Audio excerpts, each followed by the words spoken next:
So ఇప్పుడు NRIs ఉంటారు sir. ఇండియాకి షిఫ్ట్ అయిపోవాలని చూస్తున్నప్పుడు వాళ్ళు ఎక్కడ తీసుకుంటే మంచిదంటారు? వాళ్ళకి ఈజీ ప్రాసెస్ కానివ్వండి, ఈజీ అయ్యే రియల్ ఎస్టేట్లో ప్లాట్స్ కానివ్వండి, అపార్ట్మెంట్స్ కానివ్వండి, ఏవైనా సార్. మీరు ఈ క్వశ్చన్ అడిగినప్పుడు నాకు నవ్వు వస్తుందమ్మా. మీరు ఒక బేకరీకో స్వీట్ షాప్కి వెళ్ళి ఏ ఐటమ్ బాగుంటుంది ఏం చెప్తాడు? ఇది 1 week old, 3 days old, 1 day old అని చెప్తాడు. అన్నీ బాగున్నాయి అంటాడు.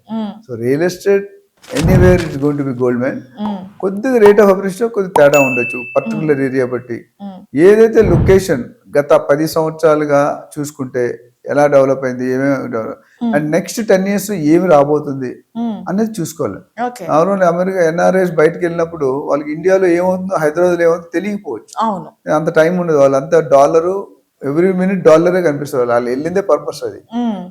ఎదురింటితో మాట్లాడంటే అపాయింట్మెంట్ తీసుకోవాలి. మీకు తెలుసు, యూ కెనాట్ డైరెక్ట్లీ నాకు డోర్ చేస్తే క్రైమ్ అండి. అపాయింట్మెంట్ తీసుకుని చెప్తే వెళ్ళాలి.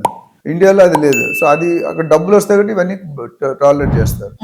సో ఎక్కడ కొనుక్కోవాలని it's always better to go through professional real estate advisor like us. నేను నాలుగు చాలా మంది ఉన్నారు. అది వెళ్ళేటప్పుడు మంచి ఏజెంట్ ని ఎన్నుకోండి. 2 నెలలు 2 సంవత్సరాలు 15-20 years ఉన్న వాళ్ళు తీసుకుంటే అప్స్ అండ్ డౌన్స్ చూసుంటాడు. మేము 2008 లో రష్యన్ చూసాం, మళ్ళీ ఇప్పుడు వస్తుంది. మధ్యలో రాళ్ళు బాగా కంటిన్యూ పెరుగుతూనే ఉన్నాయి అన్ని. ఇక్కడ ఏమవుతుందంటే ఏ లొకేషన్ ఏ బిల్డర్ అంటే మంచి బిల్డర్, మంచి లొకేషన్, మంచి ప్రాజెక్ట్, మంచి ప్రైస్, మంచి అమ్యూనిటీస్ ఇచ్చేవి కొనుక్కోవాలి. కొనుక్కుంటే appreciation fast 4 to 5 years double అవుతుంది.